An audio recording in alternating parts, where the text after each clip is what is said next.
Hey guys, welcome to episode 2 of Forensics Tings. I am Desiree, again, your host. So, this podcast is a lot different now from the first podcast. A brief rundown. The first podcast was more just introducing who I am and what this entire series would be about.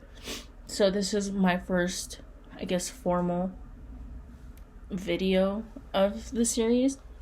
Now, something that I think has been really interesting so far learning in this class has been, I want to say maybe module 3, and in specific, I think it's assignment, I'm not sure which one, I think it's assignment 6, but it's eyewitness testimony. That one has really stood out to me, and I think I personally, enjoyed. So basically, what the first concept of the assignment was for us to look at an image, and to look at this image for about 30 seconds.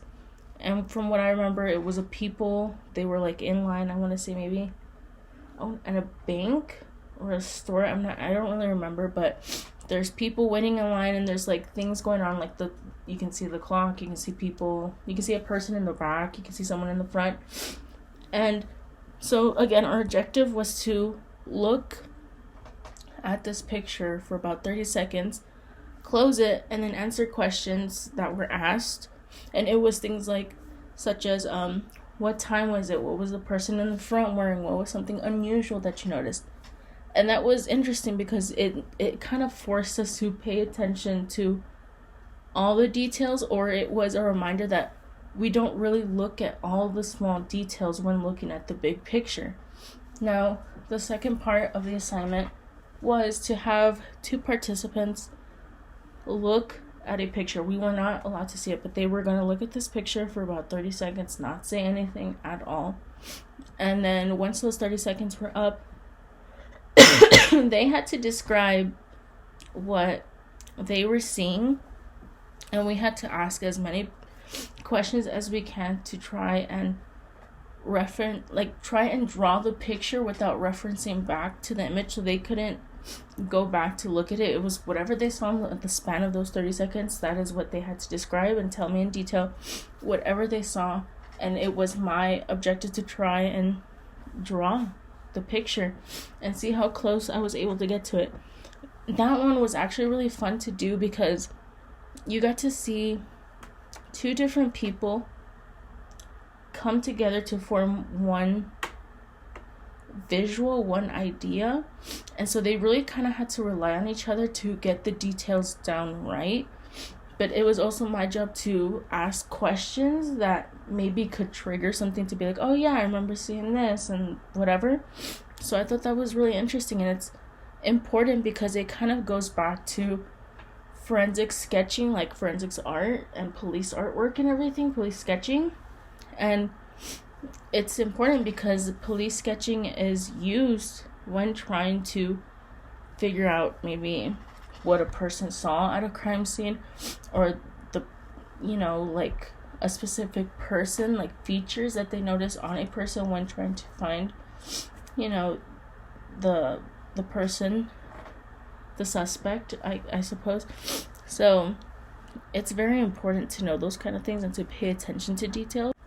Looking more into, the importance of police sketching or whatever, it's basically one person will sketch and take measurements of crime scenes or whatever to help investigators remember different elements of the incident that was going on. And it's really important, or even features, again, like with a person, but it's important because these things can be used in court so that judges can help, declare if a person is either guilty or not guilty.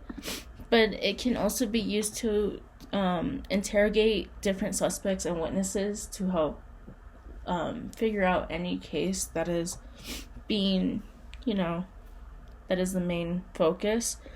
And it also helps to show evidence placements. It's just an overall visual aid, which is, interesting to look at. So with a famous case that, sketches were used in. It's been in cases such as trying to figure out or trying to identify Ted Bundy, Jeffrey Dahmer, Richard Ramirez, etc. The list goes on, and it still continues to this day. But a really famous case that it was used, that kind of went on television, and it was up on television for a while, was with Richard Ramirez, aka the Night Stalker. And this is a very popular case, I think, especially here in El Paso, because this serial killer was born here. So it's something that people talk about a lot, or it's what they think about when we think, oh, serial killers. He's one of the few who are quick to come to mind, especially since it hits a little bit closer to home. So here is the picture or the sketch work that basically went around on television for a while to try and help identify Richard Ramirez. So a little quick rundown. He basically committed at least 11 sexual assaults, 13 murders, and 14 burglaries. And he was the face. He was responsible for the wave of panic that happened in Southern California during the year of 1985. During class, we also talked about different evidence, such as there's biological, impression, and trace. And so during this case, there was a shoe print, which is basically an impression evidence. And so during March of 1985, there was a 10-day period where there had been about 5 or more attacks going on in the area. And during one of the murders that were, occurring, this is when police found a shoe print, which was useful to help identify the Night Stalker. And it was from his sneaker, and that's how they were also able to help identify him. So it was also shoe prints, even sketches, and just having the victim, one of the victims, her name was Maria Hernandez. She was able to escape, so she was also useful to help create this picture of who the Night Stalker was and how sketch art was used to help solve these cases. Now, a case that is going on literally right now, there's a new there is a sketch of a person in interest in killing of a retired college dean. So over there in Vermont, police have released a sketch of a person of interest in the killing of a retired college dean on a popular trail in Castleton. So this is a sketch art that is being used right now, that is being spread, and this murder took place on October 5th around 4:30 p.m.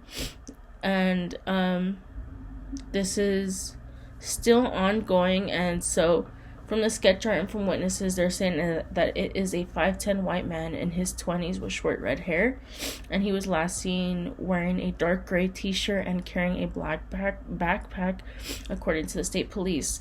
So I wanted to do this case just because it's a way of showing how this part of forensics is helping to try and catch this person. And even though I'm not sure if it has been solved yet, it is still in the works of trying to figure out this case. So it's something that is ongoing, and we can see it progress and see it hopefully find the person. So I think that's interesting, and we should definitely keep an eye out. So where this murder took place, it was basically on the Delaware and Hudson Rail Trail, which is about a 19.8 mile long stretch of a former railroad, and there are 2 sections of this trail, and it's separated by a segment of a trail in New York State and a trail in Vermont. And so this trail is basically open to anyone. So it's open to pedestrians, cyclists, horseback riders, etc. And so no arrests have been made in that case yet, but it is still something that investigators are still trying to solve. And from autopsies from the medical office, they're saying that he had died from a gunshot wound to his head, and it's obviously has been ruled as a homicide. And it is now October 16th, so hopefully for the next podcast I will keep you updated on if anything has progressed in this case, if anyone has been caught. But that is the end of this episode, so I hope you guys have a great day, and bye.